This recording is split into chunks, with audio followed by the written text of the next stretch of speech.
We provide you the platform to turn your dreams into reality. Give wings to your aspirations with KR Mangalam University. Jagdeep Dhankhar के इस्तीफे के बाद खाली हुए उपराष्ट्रपति पद पर चुनाव की प्रक्रिया शुरू हो गई है। आज राष्ट्रीय जनतांत्रिक गठबंधन यानी कि एनडीए ने घोषणा की है कि सत्ताधारी गठबंधन के प्रत्याशी सीपी राधाकृष्णन होंगे।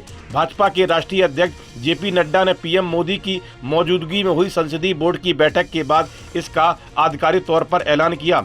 उपराष्ट्रपति चुनाव के लिए 21 अगस्त तक नामांकन होना है। उससे पहले आज संसदीय बोर्ड की बैठक के बाद बीजेपी ने एनडीए के उपराष्ट्रपति पद के प्रत्याशी के नाम का ऐलान कर दिया है। बीजेपी अध्यक्ष जेपी नड्डा ने प्रेस कॉन्फ्रेंस में बताया कि एनडीए की तरफ से सीपी राधाकृष्णन उपराष्ट्रपति पद के उम्मीदवार होंगे। विपक्षी दल हैं, उन्होंने कहा कि कैंडिडेट के पता चलने के पश्चात हम तय करेंगे हमारा समर्थन रहेगा या नहीं।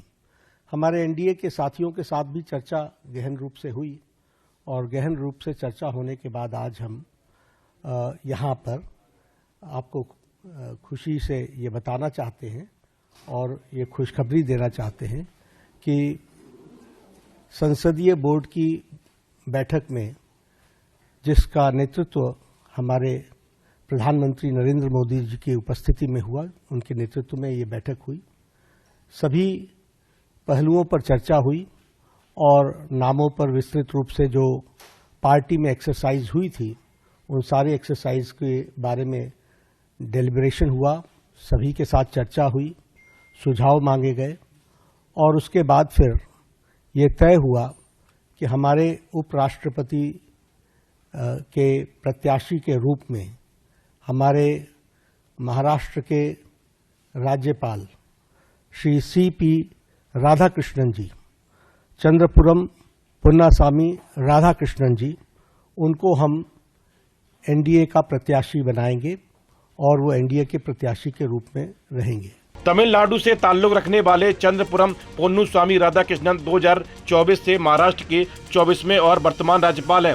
वे बीजेपी के सदस्य थे और कोयम्बटूर से 2 बार लोकसभा के लिए भी चुने गए थे। वह तमिलनाडु में भाजपा के पूर्व प्रदेश अध्यक्ष भी रह चुके हैं। इसके अलावा वे झारखंड के भी राज्यपाल रह चुके हैं। तमिलनाडु के तिरुपुर में 4 मई 1957 को जन्मे राधाकृष्णन व्यवसाय प्रशासन में स्नातक हैं। उनके पास गृह राज्य और 4 दशकों से अधिक का राजनीतिक अनुभव है। उपराष्ट्रपति पद के लिए उनकी उम्मीदवारी उनके अनुभव और नेतृत्व का ही प्रमाण है। एसएस से शुरुआत करते हुए वह 1974 में बीजेपी के पूर्ववर्ती भारतीय जनसंघ की राज्य कार्यकारी समिति के सदस्य बने। सीपी राधाकृष्णन 1996 में तमिलनाडु बीजेपी के सचिव बने और 1998 और 1999 में कोयम्बटूर लोकसभा से भी चुने गए। ये जीत उस समय के कोयम्बटूर बम धमाके के बाद भाजपा की लोकप्रियता के कारण ही संभव हुई थी। उन्होंने 2004 में न्यूयॉर्क में संसदीय प्रतिनिधिमंडल के हिस्से के रूप में भी संयुक्त राष्ट्र महासभा को संबोधित किया। वह 2004 से 2007 तक तमिलनाडु बीजेपी के अध्यक्ष भी रहे। बाद में उन्हें केरल भाजपा का प्रभारी भी नियुक्त किया गया। वे भाजपा की राष्ट्रीय कार्यकारिणी के सदस्य भी रह चुके हैं।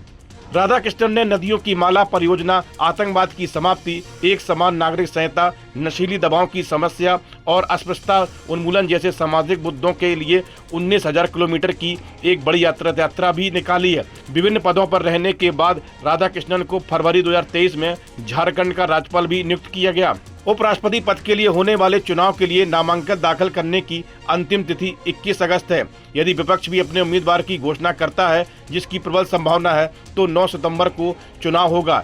एनडीए को निर्वाचक मंडल में पूर्ण बहुमत हासिल है, जिसमें लोकसभा और राज्यसभा के सदस्य शामिल हैं। मुकाबले की स्थिति में सत्तारूढ़ गठबंधन के उम्मीदवार की जीत तय है। इस वीडियो में फिलहाल इतना ही। आप बने रहिए न्यूज नेशन के डिजिटल प्लेटफॉर्म के साथ। जहां भक्ति है हर शब्द में, कथाओं में छुपे हैं दिव्य रहस्य और ज्योतिष देता है जीवन को दिशा। धर्म से जुड़ी हर बातों को जानने के लिए हमारे चैनल स्तुति को सब्सक्राइब करें। चैनल पर जाने के लिए इस लिंक पर क्लिक करें।